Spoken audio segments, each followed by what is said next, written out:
இப்போ அவங்களுக்கு முதல் முறையாக பயம் வந்திருக்கு. இவ்வளோ நாளாக வெற்றி அடைந்தாலும் கவலை இல்லை, தோல்வி அடைந்தாலும் கவலை இல்லை.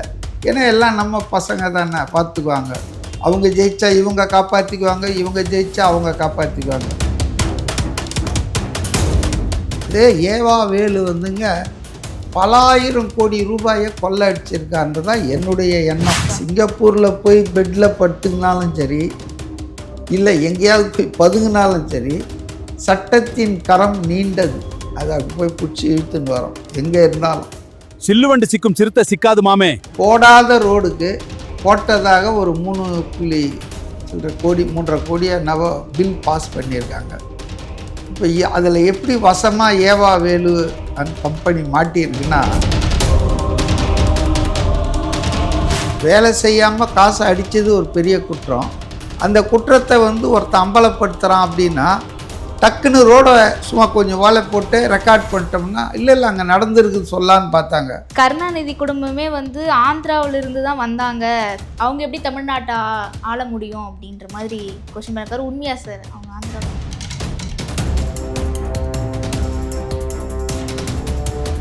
3 மாதம் தாங்காது, 6 மாதத்தில் தேர்தல் வரும்னு சொல்கிறதெல்லாம் காரணம் என்னென்னா, கழுதை பேரம்னு சொல்லலாமா இதை? ஏன்னா நிறைய குதிரை பேரம், யானை பேரம், ஒட்டக பேரம்லாம் சொல்லிட்டாங்க. இப்போ பிடிப்பட்ட ஆளுங்கள்லாம் 10 பைசாக்கு பிரயோஜனம் இல்லாத ஆளுங்க. அவங்க எப்படிங்க ஒரு எம்எல்ஏங்க 50 கோடி தர்றான்னு ப்ராமிஸ் பண்ணுறாங்க?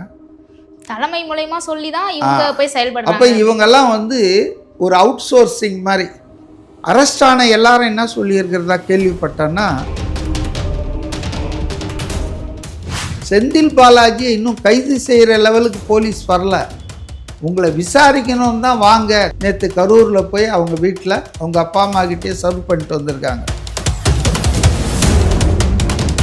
அவங்க இப்படி தலைமறைவாய் ஆகிறதே அவங்க இந்த குற்றத்துக்குள்ள சம்மந்தப்பட்டிருக்காங்கன்னு தானே அர்த்தம். ஆனால் இது ஆளுங்கட்சி, அதனால இவங்களுக்கு சாதகமாகவே பண்ணுறாங்க அப்படின்ற ஒரு நோக்கத்தோடு அவங்க தலைமறைவாயிருக்காங்க அப்படின்னு. இல்லை, என்ன சாதகமாக பண்ணுறாங்க?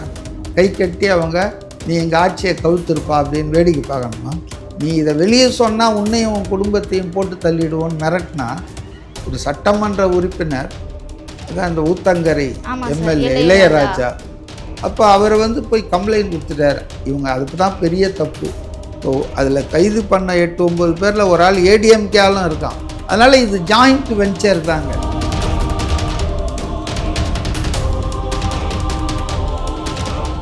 சித்திரை ஒன் மீடியா நேயர்களுக்கு வணக்கம். இன்னைக்கு நம்ம கூட அரசியல் விமர்சகர் CK மதிவணன் அவர்கள் தான் இணைஞ்சிருக்காரு.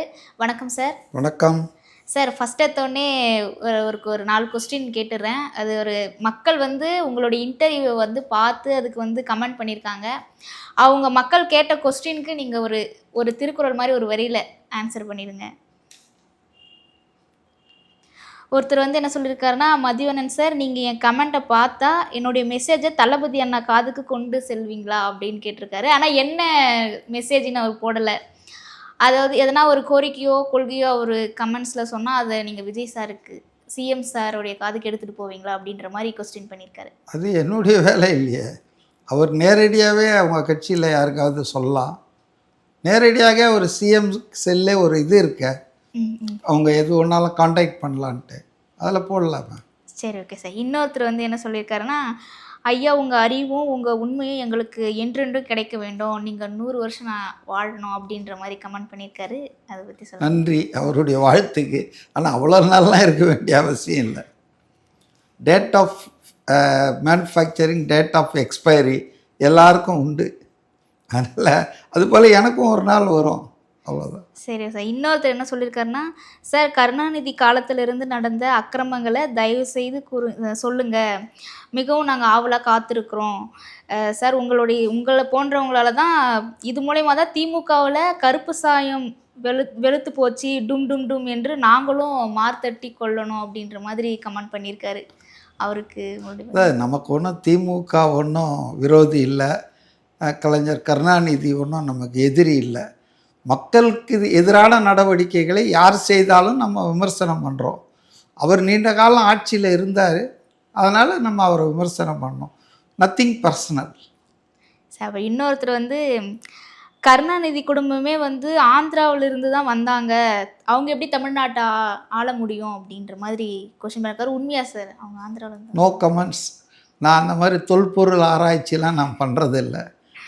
ஒரு 10-20 வருஷம் ஒருத்தர் வாழ்ந்துட்டாங்கன்னா ஒரு மாநிலத்தில், நிச்சயமாக அவங்க வந்து நம் மாநிலத்தை சார்ந்தவர்கள் தான். அவங்க எந்த மாநிலம் எந்த மொழி பேசுகிறவங்க தான் நம்ம கவலை இல்லை. யாதும் ஊரே யாவரும் கேளீர் தான் என் பாலிசி. Okay sir. சார் இப்போ திமுகவில் வந்து அமைச்சர்கள்லாம் வந்து தொடர்ந்து அவங்களுக்கு வந்து சன்மான்லாம் வழங்கப்பட்டிருக்கு.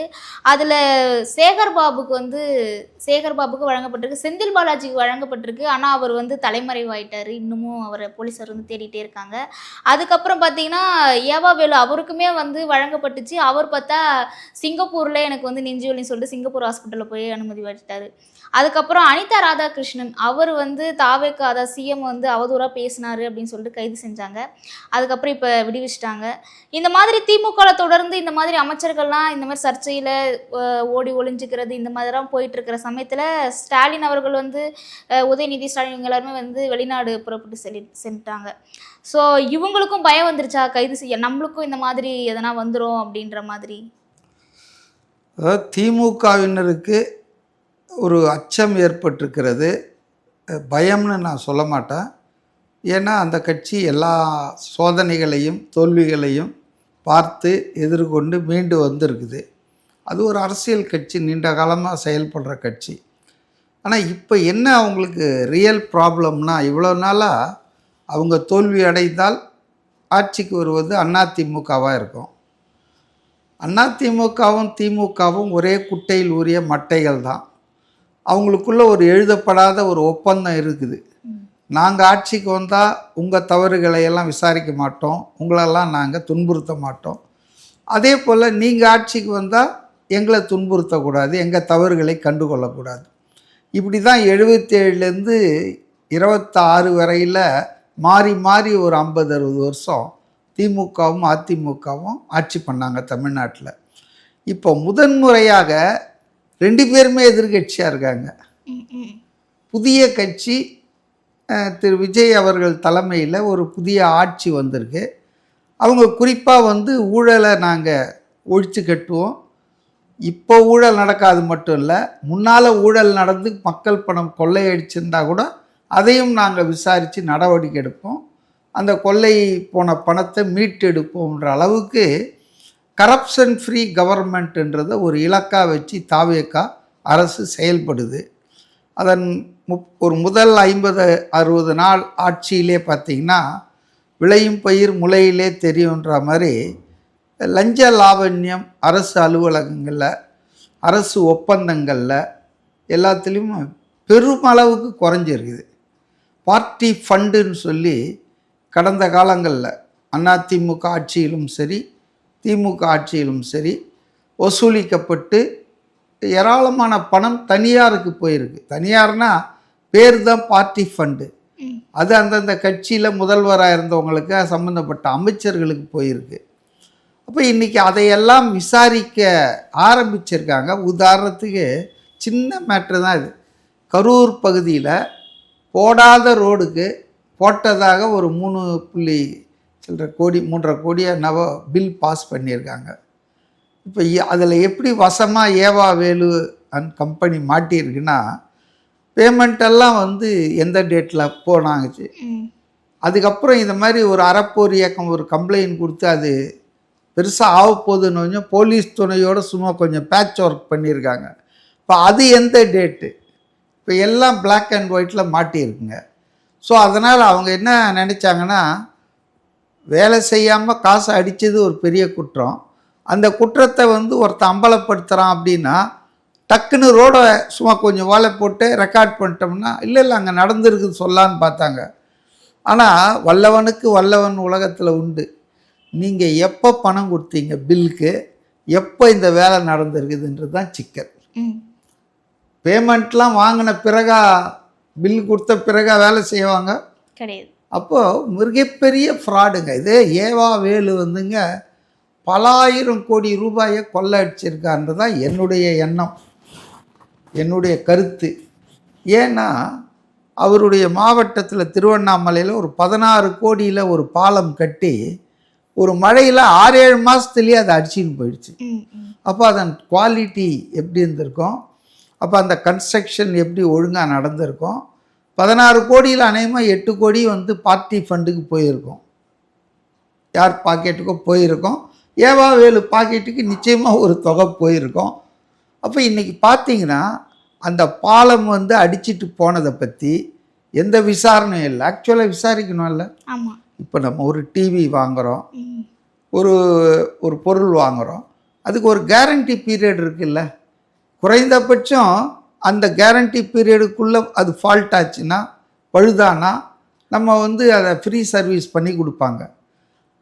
6 மாதத்தில் ஒரு பிரிட்ஜு வந்து கொலாப்ஸ் ஆகுதுன்னா யார் அதுக்கு வந்து சர்டிஃபிகேட் கொடுத்தது, எந்த கான்ட்ராக்டர் வந்து அந்த வேலையை முடித்தது, எவ்வளோ பேர் எந்த பணம் அவருக்கு போயிருக்கு, அவர் குவாலிட்டியான பொருளாக கட்டினாரா வச்சாரா என்பதெல்லாம் விசாரிக்கணும் இல்லை. அவர் மேலே ஒரு எஃப்ஐஆரை போடணும் இல்லை.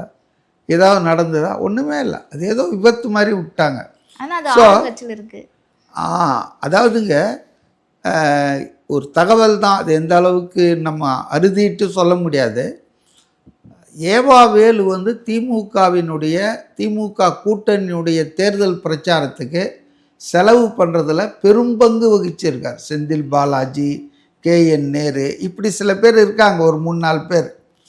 இவருக்கு வந்து ஒரு 10-30 தொகுதியை ஸ்டாலின் ஒதுக்கியிருக்கார், அதெல்லாம் நீங்கள் கவனிச்சிக்கணும் அப்படின்ட்டு.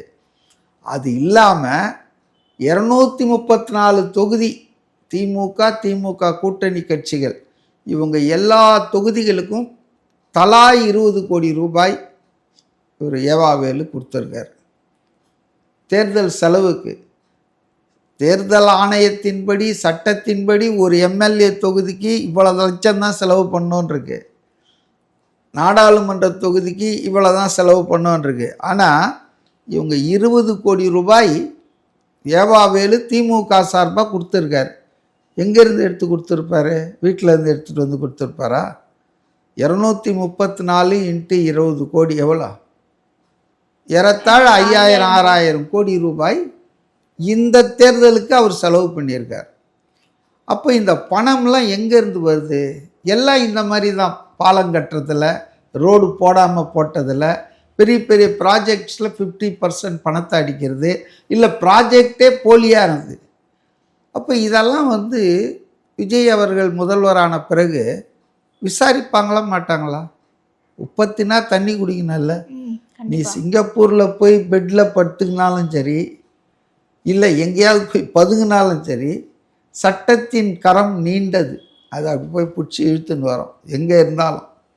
அதனால் ஊழல் பெருச்சாளிகள் வந்து நம்ம இவர் சொல்லியிருக்காரு, இன்றைக்கி தான் பார்த்தேன், வைகோ, திமுக தான் தமிழ்நாட்டின் ஊழல் பெருச்சாளிகள்னு. ஸோ ஊழலில் வந்து திமுக அதிமுக கரத்தேந்துவங்க. இப்போ அவங்களுக்கு முதல் முறையாக பயம் வந்திருக்கு. இவ்வளோ நாளாக வெற்றி அடைந்தாலும் கவலை இல்லை, தோல்வி அடைந்தாலும் கவலை இல்லை. ஏன்னா எல்லாம் நம்ம பசங்க தானே, பார்த்துக்குவாங்க. அவங்க ஜெயிச்சா இவங்க காப்பாற்றிக்குவாங்க, இவங்க ஜெயிச்சா அவங்க காப்பாற்றிக்குவாங்க. ஆனால் முதல் முறையாக ஒரு புதிய ஆள் வந்துட்டு லஞ்ச ஊழல் இல்லாத குட் கவர்னன்ஸ், க்ளீன் கவர்னன்ஸ், தூய சக்தி அப்படின்றார, அதுக்கு அர்த்தமே தூய்மையான நிர்வாகம் தான். தூய சக்தினா ஒரு தனி ஆளோ தனி கட்சியோ கிடையாது. தீய சக்தின்னு சொல்கிறதுக்காக கூட திமுகவில் இருக்கிற எல்லாருமே தீமையானவர்கள் இல்லை. திமுகவை ஆட்டி படைக்கிற அந்த ஒரு குடும்பம், கோபாலபுரத்தில் இருந்த குடும்பம், கருணாநிதி அவர்கள் குடும்பம், அதை தான் தீய சக்தின்னு சொல்கிறார் இவர். திமுகவில் இருக்கிற 1.5 கோடி பேரையும் தீயவர்கள் நம்ம சொல்ல முடியாது. அதே போல் தான் எல்லா கட்சியிலும் நல்லவர்களும் இருப்பார்கள், மோசமானவர்களும் இருப்பார்கள். தாவேக்காலையும் அப்படி தான். தூய சக்தினா தாவேக்கா வந்து 100% எல்லாம் நல்லவங்கன்னா, இந்த 50 நாளில் பார்த்தீங்கன்னு சொன்னால் எத்தனையோ பேர் அவங்களே கட்சியிலேருந்து வெளியேற்றுறாங்க, அரெஸ்ட் ஆகுறாங்க பலவேறு குற்றங்களுக்காக. அதனால் தூய சக்தி தீய சக்தினா அதை சரியாக நம்ம புரிஞ்சுக்கணும்.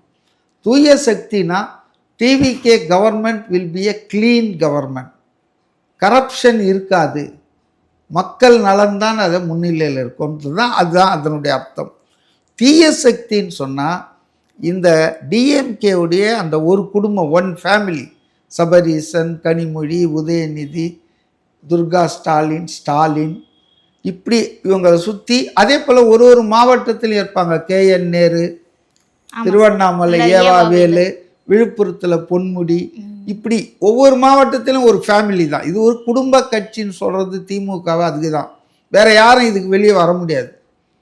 அப்போ அந்த அடிப்படையில் நல்ல ஆட்சி கொடுக்கணுன்னா முதல்ல ஊழல் இல்லாத ஆட்சியை கொடுக்கணும் இல்லையா? பேசிக்காக தானே. அப்போ என் ஆட்சியில் நான் க்ளீனாக வச்சிட்ருக்கேன்பா அப்படின்னு அவர் திருப்தி அடையலை. போன ஆட்சியில் அதான் அவர் ஒரு கட் ஆஃப் டேட் கொடுத்துருக்காரு பாருங்கள், 2017. அது என்ன 2017னா 17க்கு முன்னால் முதல்வராக இருந்தவங்கெல்லாம் மறைந்துட்டாங்க. இப்போ போய் அவங்க சமாதியெல்லாம் தோண்டவானான்னு பெருந்தன்மையோடு விட்டுட்டு எடப்பாடி, மு.க. ஸ்டாலின் 17லேருந்து 26னா இவர் 4, அவர் 5, 9 வருஷம் ஆண்டிருக்காங்க. இதை நோன்னாலே உங்களுக்கு வந்து பல ஆயிரம் கோடி வந்து கிடைக்கும். லட்சம் கோடி கிடைச்சாலும் நான் ஆச்சரியப்பட மாட்டேன். ஸோ அதனால் இப்போ ஒரு உண்மையிலே பயப்படுறாங்க. அதாவது நிஜமான பயம் இப்போ தான் வந்திருக்கு தோத்த பிறகு. ஏன்னா இந்த அட்ஜஸ்ட்மெண்ட் இல்லை பாருங்கள் இப்போ. அதனால் கேஸ், லஞ்ச ஒழிப்புத்துறை அவங்க தீவிரமாக கேஸ் போடுறாங்க, சம்மன் அனுப்புகிறாங்க. அப்போ அதனால் இந்த ஆட்சியை ஒழிச்சிடணுன்றதில், அதனால தான் ஸ்டாலின் போன்ற எக்ஸ்பீரியன்ஸ்டு அரசியல்வாதியை 3 மாதம் தாங்காது, 6 மாதத்தில் தேர்தல் வரும்னு சொல்கிறதெல்லாம் காரணம் என்னென்னா, போத் டிஎம்கே அண்ட் ஏடிஎம்கே கூட்டான முயற்சி பண்ணுறாங்க. இந்த ஆட்சியை எப்படியாவது வீழ்த்தி விட வேண்டும். எப்படி வீழ்த்துறது? அந்த கட்சியிலேருந்து ஒரு 10-15 எம்எல்ஏக்களை இழுத்தால் அது விழுந்துடும், பெரும்பான்மை இல்லாமல் போகும். அப்போ அதுக்கு தான் இந்த பேரம் பண்ணியிருக்காங்க. கழுதை பேரம்னு சொல்லலாமா இதை? ஏன்னா நிறைய குதிரை பேரம், யானை பேரம், ஒட்டக பேரம்லாம் சொல்லிட்டாங்க. இந்த கழுதை பேரத்தை வந்து செந்தில் பாலாஜி ஒரு கார்ப்பரேட் நிறுவனம் 180 கோடி ரூபாய் ஒதுக்கி வச்சிருக்கிறாங்க. 5 ஸ்டார் ஹோட்டலில் தங்கி இதுக்கெல்லாம் ஆலோசனை பண்ணியிருக்காங்கல்ல சென்னையில் இந்த பிடிப்பட்ட ஆட்கள். அந்த 5 ஸ்டார் ஹோட்டலை புக் பண்ணதே அந்த கார்ப்பரேட் நிறுவனம். அவங்க அக்கௌண்ட்லேருந்து தான் அந்த கார்ப்பரேட் நிறுவனத்துக்கு பணம் போயிருக்கு. இவங்கெல்லாம் சும்மா, அதாவது எய்தவன் இருக்க அம்பை நோவானே. எய்தவன் வந்து திமுக தலைமையாக இருக்கலாம், இல்லை செந்தில் பாலாஜி அவங்க தம்பியாக இருக்கலாம், நமக்கு உதயநிதியாக கூட இருக்கலாம். அது எல்லாரையும் பிடிச்சி பார்த்தா தான் தெரியும் யார் எய்தினார்கள். இவங்கெல்லாம் அம்பா இல்லை இவங்க தான் ஃபண்ட். இப்போ 1000 சொல்லுங்கள், இப்போ பிடிப்பட்ட ஆளுங்கெல்லாம் 10 பைசாவுக்கு பிரயோஜனம் இல்லாத ஆளுங்க. அவங்க எப்படிங்க ஒரு எம்எல்ஏக்கு 50 கோடி தர்றான்னு ப்ராமிஸ் பண்ணுறாங்க? தலைமை மூலமா சொல்லி தான் இவங்க போய் செயல்படுறாங்க. அப்போ இவங்கெல்லாம் வந்து ஒரு அவுட் சோர்சிங் மாதிரி. இவங்கெல்லாம் இந்த வேலை ஜாப் செஞ்சுட்டு அவங்களுக்கு உண்டான பணம் கொடுப்பாங்க, வாங்கிட்டு போயிடுவாங்க. பட் இதுக்கு யார் கிங் பின்? இது யார் திட்டம் போட்டது? இந்த ப்ராஜெக்டுக்கு ஃபண்டு யார் அலாட் பண்ணுறது? இதெல்லாம் தான் பார்க்கணும். இப்போ அந்த விசாரணை நடக்கவே அரெஸ்டான எல்லாரும் என்ன சொல்லியிருக்கிறதா கேள்விப்பட்டேன்னா, எங்களுக்கு வந்து செந்தில் பாலாஜி அவங்க தம்பி தான் இதை இது பண்ணியிருக்காங்க. செந்தில் பாலாஜி தம்பி சென்னைக்கே வந்து பல முறை இந்த அரெஸ்டானவங்களாம் சந்தித்து பேசியிருக்கார். இப்போ அதுக்கான உரையாடல், ஆதாரம் எல்லாமே பிடிச்சி வச்சாச்சு. ஸோ அதனால் செந்தில் பாலாஜியை இன்னும் கைது செய்கிற லெவலுக்கு போலீஸ் வரல. உங்களை விசாரிக்கணும் தான், வாங்க திங்கட்கிழமை நாளைக்கு வரணும்னு சொல்லி நேற்று கரூரில் போய் அவங்க வீட்டில் அவங்க அப்பா அம்மா கிட்டே சர்வ் பண்ணிட்டு வந்திருக்காங்க. ஆனால் அதுக்கே அவர் போயிட்டு ஒளிஞ்சிட்டார், வரல, தலைமறைவாயிட்டாரு. அவர் அரெஸ்ட் பண்ணுற மாதிரி இல்லை, அவர் எஃப்ஐஆர்லேயே அவர் வந்து குற்றவாளியாக இல்லை. ஆனால் அசோக் குமார்னு அவருடைய தம்பி பேர் ரொம்ப இதுவாக இருக்கிறதால அவரை வந்துட்டு லிஸ்ட்டில் சேர்த்துருக்காங்க. இப்போ அவர் வந்து முன்ஜாமீன் மனு தாக்கல் பண்ணியிருக்காரு. இப்போ இவர் எங்கே இருக்கிறாருன்னு தெரில. இந்த 2 பேருமே அண்ணனும் தம்பி எங்கே இருக்காங்கன்னு தெரியல. அவங்க வந்து இப்படி தலைமறைவாய் ஆகிறதே அவங்க இந்த குற்றத்துக்குள்ள வந்து சம்மந்தப்பட்டிருக்காங்கன்னு தானே அர்த்தம். இப்போ நிரபராதினா நீங்கள் வந்து சொல்லாமல், இப்போ நீதிமன்றங்கள் இருக்குது, பெயிலுக்கு வாங்கலாம், யாரையும் உங்களை வந்து ஆயுள் முழுக்க சிறையில் போட முடியாதுல்ல. ஆனால் இது ஆளுங்கட்சி, அதனால் இவங்களுக்கு சாதகமாகவே பண்ணுறாங்க அப்படின்ற ஒரு நோக்கத்தோடு அவங்க தலைமறைவாயிருக்காங்க அப்படின்னு. இல்லை, என்ன சாதகமாக பண்ணுறாங்க? அது ஆளுங்கட்சியாக இல்லாமல் பண்ணுறதா நீங்கள் எல்லா வேலையும் பண்ணுவீங்க. ஜனநாயகப்படி மக்கள் தீர்ப்பின்படி அவங்க ஆட்சி அமைச்சிருக்காங்க, கூட்டணி ஆட்சி அமைச்சிருக்காங்க. அதை நீங்கள் கவிழ்ப்பதற்கு எல்லா வேலையும் பண்ணுவீங்க 3 மாதத்துலேயே. அப்போ உங்களை என்ன பண்ணோம்? கை கட்டி அவங்க நீ எங்கள் ஆட்சியை கவிழ்த்திருப்பா அப்படின்னு வேடிக்கை பார்க்கணுமா? எந்த அரசாவது சும்மா இருக்குமா? இது ஒரு கரப்ஷன் இல்லையா? ஒரு எம்எல்ஏவை பேரம் பேசுறது, அப்புறம் அவர் அதுக்கு பணியிலன்னு அவரை மிரட்டினது.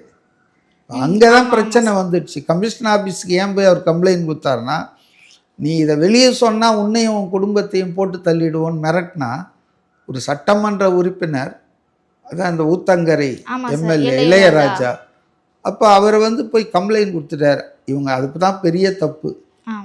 எப்பவுமே ஒரு ஆளை நிர்பந்தம் பண்ணக்கூடாது, மிரட்டக்கூடாது. மற்றபடி இவங்க முயற்சி பண்ணதெல்லாம் கூட நான் தப்புன்னு சொல்ல மாட்டேன். அவங்களுக்கு ஜாப் அது, அதை செஞ்சாங்கன்னா அவங்களுக்கு சில லட்சங்கள் கிடைக்கலாம். இது மாதிரி நிறைய கூலிப்படைகள் இருக்குது, கொலையே பண்ணுறானுங்களே. அப்புறம் அதனால் முதல் முறையாக திமுக தலைவர்களுக்கு இப்போ அதில் கைது பண்ண 8-9 பேரில் ஒரு ஆள் ஏடிஎம்கேலும் இருக்கான். ஆமாம் சார், ஆமாம், முருகேசன் நினைக்கிறேன் அந்த ஆள் பேர். அதனால் இது ஜாயிண்ட் வெஞ்சர் தாங்க. ஏடிஎம்கே டிஎம்கே ரெண்டும் சேர்ந்து ஒரு பொதுவான ஒரு கார்ப்பரேட் என்டிட்டி. அதுவும் இவங்க பினாமியாக தான் இருக்கும். அதனால் முதல் முறையாக உங்களுக்கு அச்சம் வந்துடுச்சு. அதனால தான் பார்த்தீங்கன்னா வேலு சிங்கப்பூர்லேயும், இவர் எந்த ஏர்போர்ட்டில் எப்படி நேபாளம் வழியாக கூட போகலாம். செந்தில் பாலாஜி அவர் வல்லவர் அவர். ஏன்னா போன முறை இடி சும்மா வந்தேன்னு சொல்லி திடீர்னு அவர் அரெஸ்ட் பண்ணிட்டாங்க. அவரால் தப்ப முடியல. இப்போ இந்த மாதிரி விஷயங்கள் வெளியே எல்லாம் தேடுறாங்க அப்படின்னா அவர் பெரிய கில்லாடி தானே பண்ணுறாரு. பட் ஆனால் இது இன்னும் அவங்கள சிக்கலில் தான் ஆளாக்கும்னு நான் நினைக்கிறேன்.